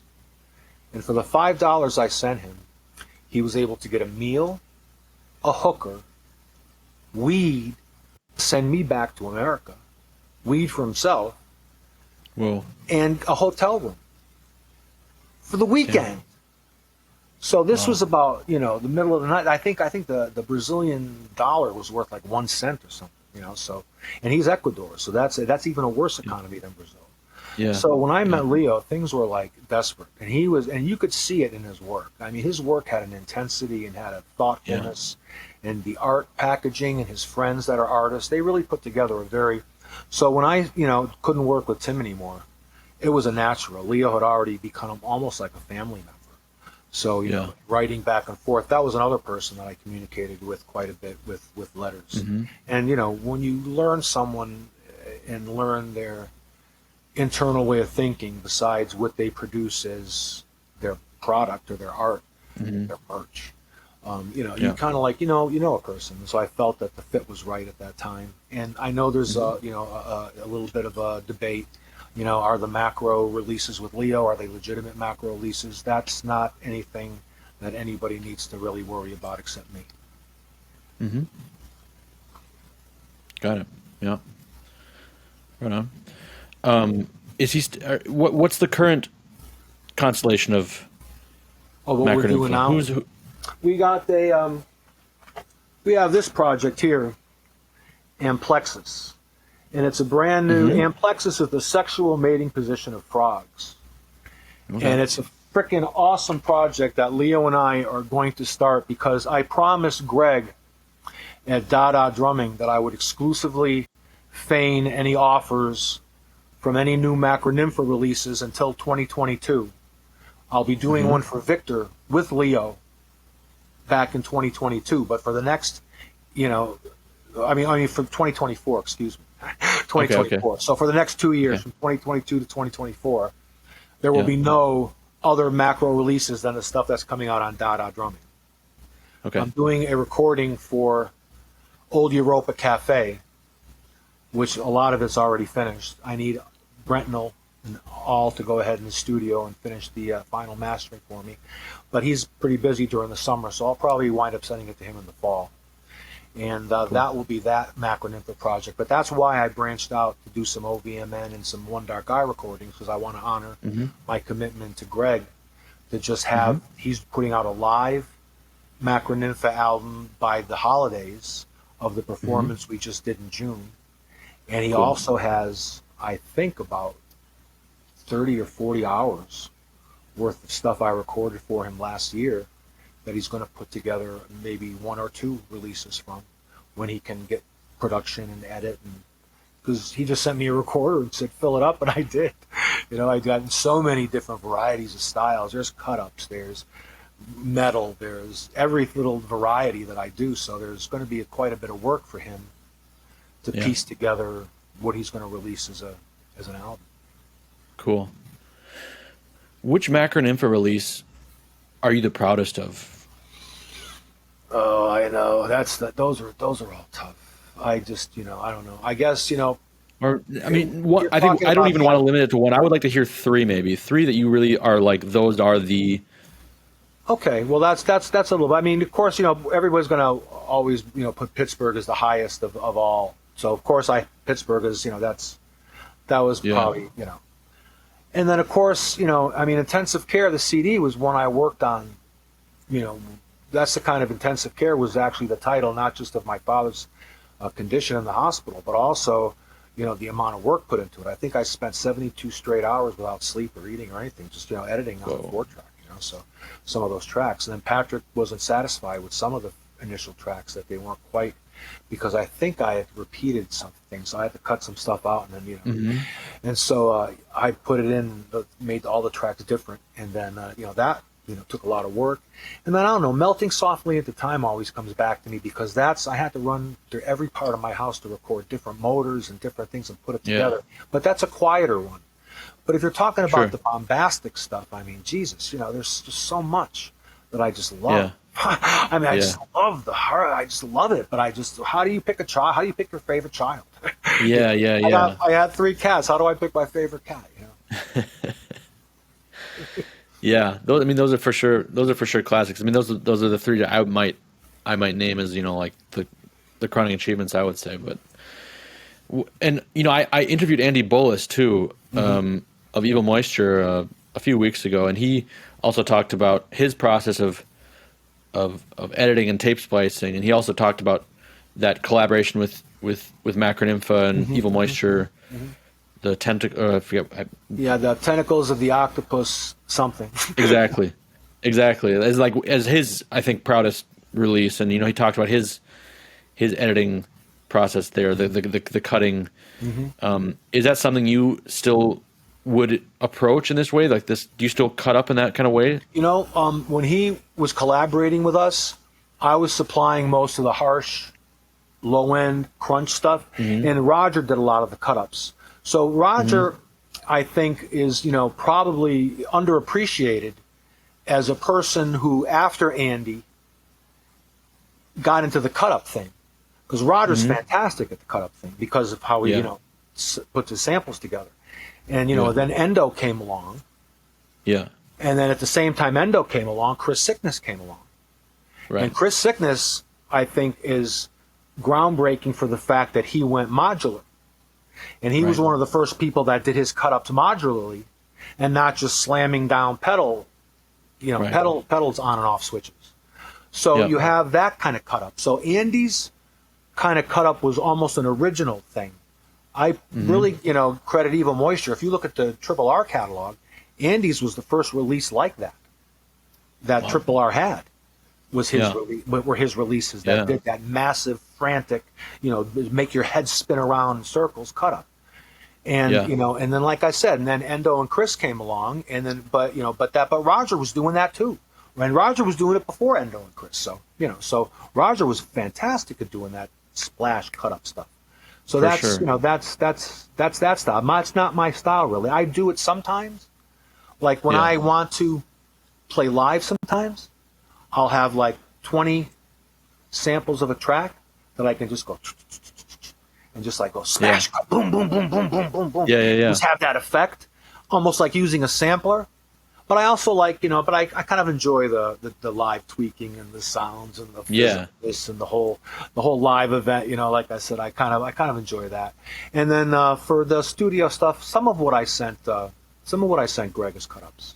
I think I sent him 2 or 4 tracks out of maybe 22 tracks that maybe added up to 40 hours.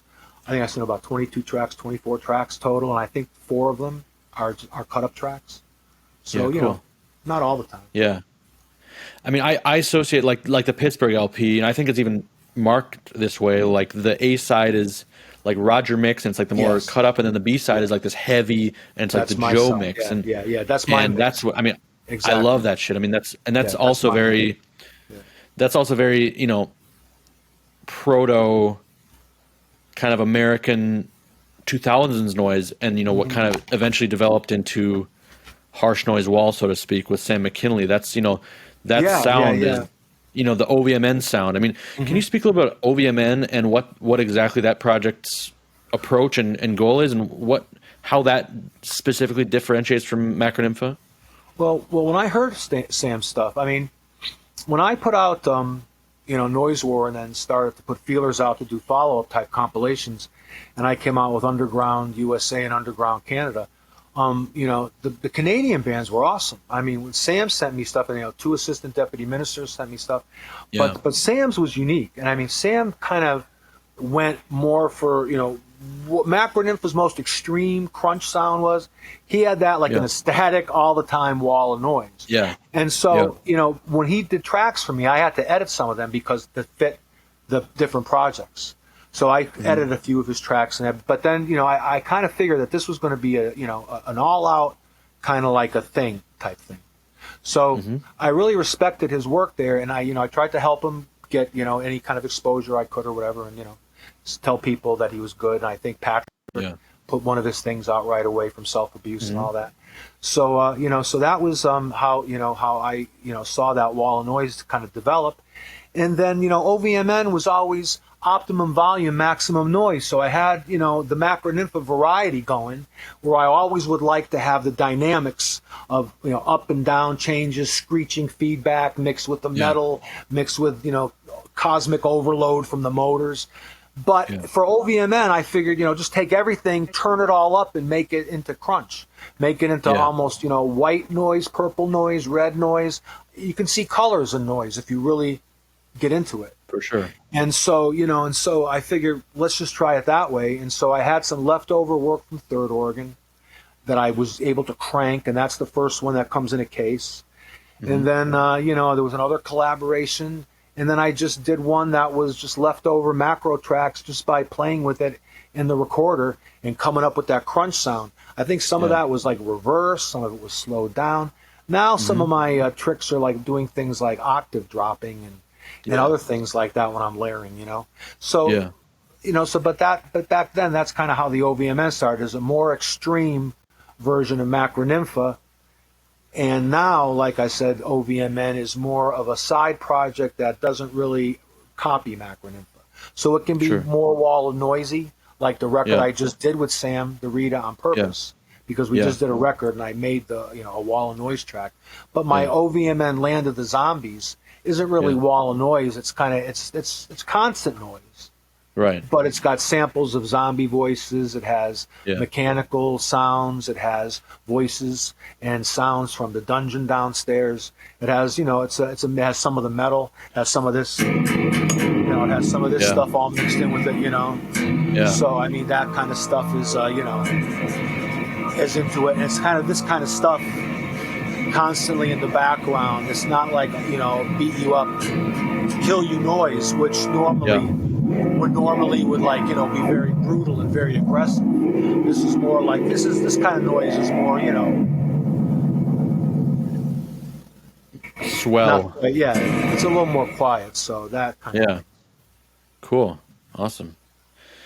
Yeah, I'm excited about that split. I'm excited about everything that's coming up. Do you want to kind of let us know? You've mentioned quite a few things, but maybe let us know what you got coming up in the next 6 months or so. Greg's album is, I think, the thing that's most on my mind now, because it involved John and Henry both, so they're excited about it too, because they're they're happy they were happy and I was happy to have them. It was great. Yeah. I think I don't know. I think here I have this is the new Kama Sutra. Oh yeah, cool. Yeah. That's like a lathe cut. I don't know if it's available though, but Greg just put that out, and I think some people will be getting that 10-inch lathe. I think cut. Is it Greg, or I think it's AAD, isn't it? Well, yeah, I think, but Greg had it. It was our collaboration project. Yeah. So I got them yeah. Greg. But I think I think you're right. I think it was the other label that put them out. Yeah. But Greg cool. Yeah, I'm hoping to get some of those soon. Yeah, he did for the mastering, and he's the one that sent them to me. Cool, so that's coming, and like I said, the other project, and then and what else? Oh, there's the Granny Bangers project we did with Smell and Quim. We did He did Old Spunkers, like 4 tracks, and it's like Old Spunkers, and it has like these like granny samples of like getting nailed on a bed. And then I have the Macronympha tracks, are like, oh honey, it's so, I think I got some of that stuff like, oh honey, it's so big and all that kind of stuff, and it's pretty cool. And a lot of that is going to be on there. But I think the guy that's putting that out is the BF label. He's in Chicago now. Okay. Jake Dubois. Oh yeah, Bacteria Field. Yeah, Bacteria Field. Like this is this kind of stuff. Yeah, like this kind of stuff here, I think would be like like this kind of stuff. I think is kind of like in the. Oh my gosh, that's quite the tool you brought with you.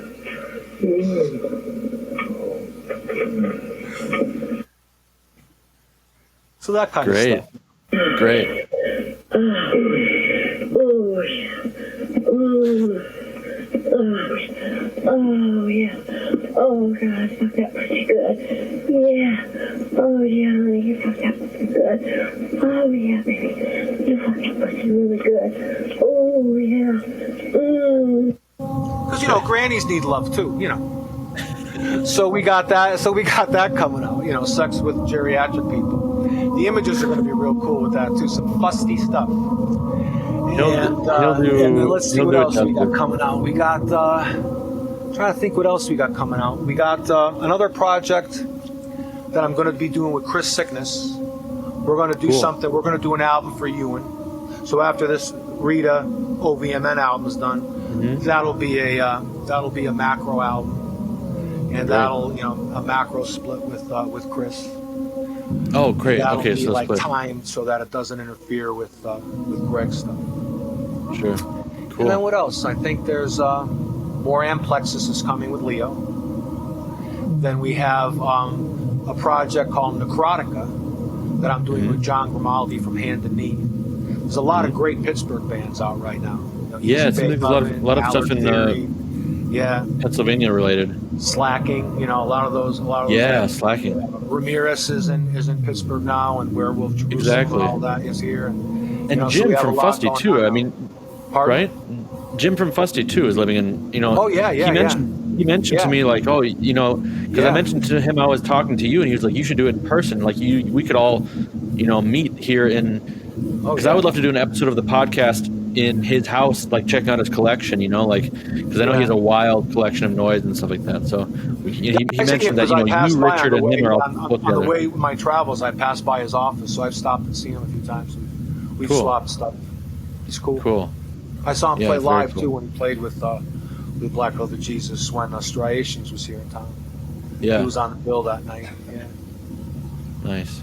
Yeah.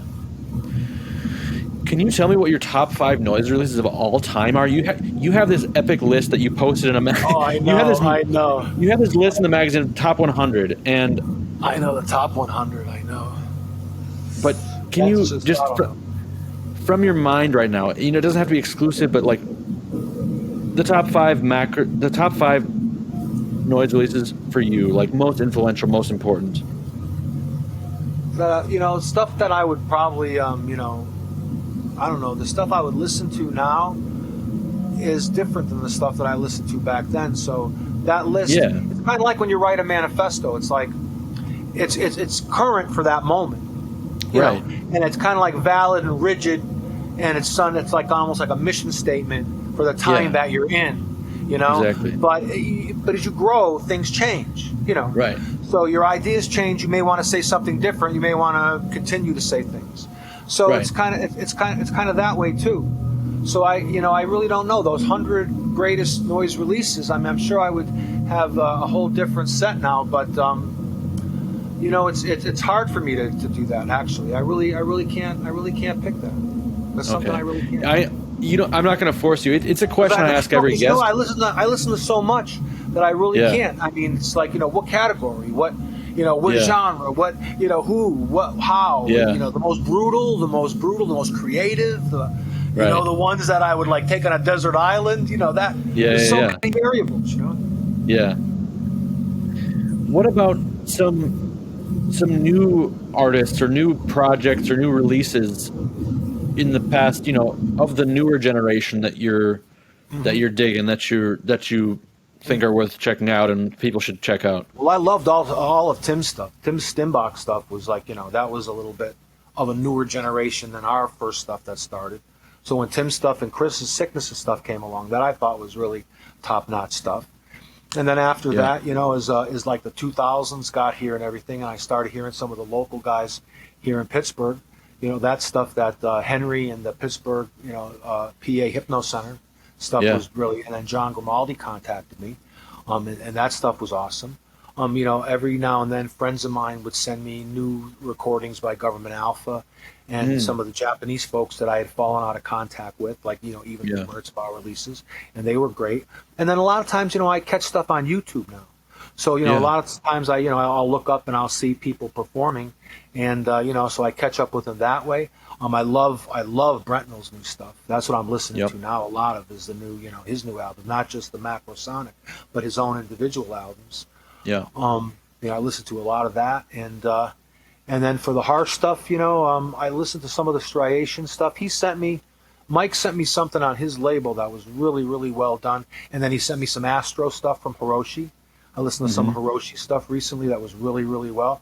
I think there's a CD here too I just got called Sex, and it is a compilation of, it says, Volume 4 of a series of ruminations on the aspects of life. And it has, No Joy, Genital Sewer, Pleasure, Us, Hedia, Crepuscular Entity. Really good stuff on here. That's like noise? Is that harsh noise? Leo set it up. Crazy. Those are all new names to me. Yeah, and this is a label called Basement Corner Emissions. Okay. Basement Corner Emissions. So I've been listening to that because someone sent it to me recently, and I listen to stuff as soon as I get it. I'll try to listen to it. And I don't know. Like I said, I've gone back. I listened to some Controlled Bleeding again that I used to listen to a long time ago, like Flembag Spattered Hog's Floor. Those were classics. I mean, that stuff really, when I heard that, I go, that's American noise. That's what I want to do. Yeah. That was kind of an inspiration to kick off the American noise style. For me, sure. anyway. I can see Because the haters weren't really, for sure. the haters weren't really heavy enough for me. I mean, I like the haters. I love their live show. I thought that their whole Dadaist, performance was just genius. But and we couldn't have a nicer guy, But I mean, but their harsh stuff was good. That one or two albums, but then live and everything, they were a lot quieter. But Controlled Bleeding right from the start. As soon as you put that thing in, I mean, they ripped your ears off from start to finish. And Paul Lemos was kind enough. He had already retired by then from making noise. He was kind enough to respond to me and give me a track for Noise War. Which was really nice. Oh, cool. Okay, so that was he was already gone by that time. He'd already quit Noise by then, because I think Noise War came out in 93. 93. So he'd already, around 91, he had stopped making it because Hog's Floor and all of it come out earlier. And so by then he said, "Oh no, I don't want to do anything new now." But I kind of begged him and told him how much of an inspiration he was and who else was going to be on the compilation. And then he did send me a track finally, so that was nice of him. Killer. That's great. People like New Blockaders were a big inspiration too, because Richard Rapinos always stressed reusing sources that already have been created. You could take one source and turn it into 2,000 different variations of something. Yeah. And that right there, was, and then art is anti-art is art, and that whole, that was just genius. And I was always been a big inspiration too. Ron Lessard is another one that turned me onto that too from Triple R, and I always thank Ron for that too. I mean, the New Blockaders collections he had in his catalog were just, they were phenomenal. Are you in touch with Ron these days? I called him, I think a year ago or so, and spoke with him. He had, he's got basically at the store now. I think people stop by. I know people come by and kind of pay homage. I heard he, every now and then he had a medical issue, but the last time I talked to him, he was feeling fine. It might not have been a year ago. It might have been 2 years ago, but I know that I did call him at the store, and that he Yeah. did speak with me for a few minutes. I asked him if he, was doing okay and everything and all that. Yeah. I don't think he distributes much new anymore. I'm not sure, but Right, I didn't yeah. really bug him for business. I just wanted to see him how he was doing as a friend. Yeah. Yeah. Are you in touch with many people from like those like heavy Macronympha like mid 90s days? Are you still in touch with some people? Oh, am I still in touch with some of the people? Well, I've seen Richard now a couple times since he's moved to Pittsburgh. I've seen Richard. I know Leo has emailed and sent me emails, and I've told him things to say to people like Kusafaka from K2, and who else now? One of our other Japanese friends. I think it was Third Oregon. Yeah, I think it was Third Oregon. And then I think he's been in touch with maybe Highware too. And then who else? I recently spoke with Rodolfo, like I said, from Italy, to tell him that I will do something for him. Spoken to, I'm trying to think now. I run into people at live shows every now and then, so like Daniel Mensch or somebody like that, Yeah. I mean, the modes of communication have changed so much in the past years, and you were like a dedicated letter writer, and right. For a while then it was emails, but now it's even like some people just do Instagram purely, which is everybody like kind of text. Yeah, see, I don't do any of that stuff. I don't do any of that. Yeah. So I just text or I email. Yeah. Or I call. But I mean, I've also found you a little bit elusive, because you had an email address for a while, and then it's something new now. So I mean, do you want people to know that they should contact you, or oh yeah, they can contact. Yeah, they can contact me. That's what I have that macro data 7 for at Gmail. So that's fine. Yeah. Okay. So macrodata7 at Gmail. Yeah, that's fine. Okay. Cool. Sweet. So, one final question for you. What do you think? What is the current state of American noise? I think it's been. Let's put it this way. It's saturated. I mean, so many people are doing it, but it's not a bad thing. I mean, you have to sift through it, and you have to see why people are doing it.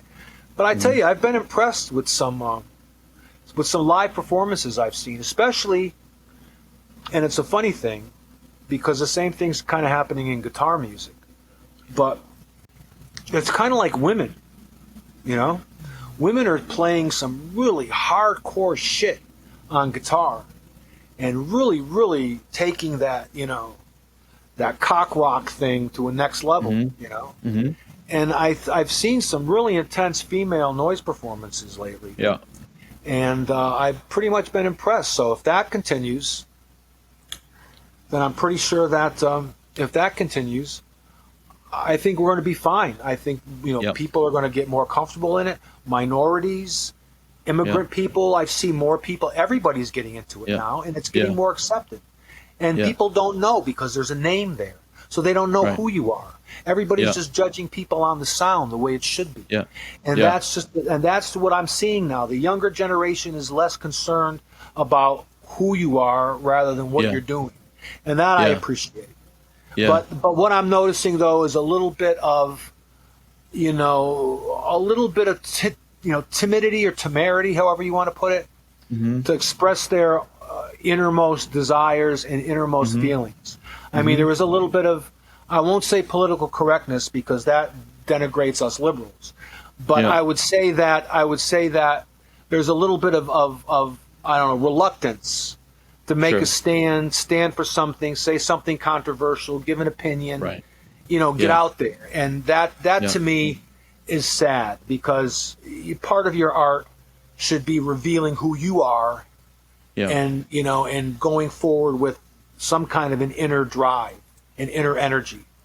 And that's what makes it pure. That's what makes your art pure. So I would like to see a little more of that intensity, but I'm not impervious to just enjoying the sound. I'm into the sound, so the sound is fine. If the sound cuts it, then the sound is fine. Yeah. All right. Great. Is there anything else you'd like to mention or add or let us know about? No, Shout anyone out? Thanks for the opportunity to clear a few things up and to talk to everybody. And I just hope everybody stays with it, doesn't get too down, stays safe, listens to science. I mean, science knows what they're talking about. And, just keep appreciating the fact that we can do this, that we can make our noise, we can make our statements, we can live our lives the way we want, and we don't have chains around our neck, So, that's about it, man. Enjoy your life. Enjoy the people you love. Yeah. This is the one I love. Oh. What's his name or her name? Hey, baby. You've been bugging me all interview long. Now you finally got on camera. Cameo, great. Cool. All right, Joe, thank you so much. I really, really appreciate it. It was an honor. It was great fun. It was a pleasure. Really appreciate it. And people will love to hear from you. And I hope people, reach out to you as well. And thank you for all you've done for Harsh. You have a lot that you're doing yourself. So stay in touch. I'll gladly send you, things to review, look at, throw around to your friends, whatever. Just stay in touch, and we'll be speaking again, I'm sure. For sure, man. And thank you for all your contributions and everything. Take care. Enjoy your Sunday, and talk to you soon. I will. All the best. Thanks for tuning in to White Centipede Noise Podcast. Please head over to patreon.com/White Centipede Noise to support this show.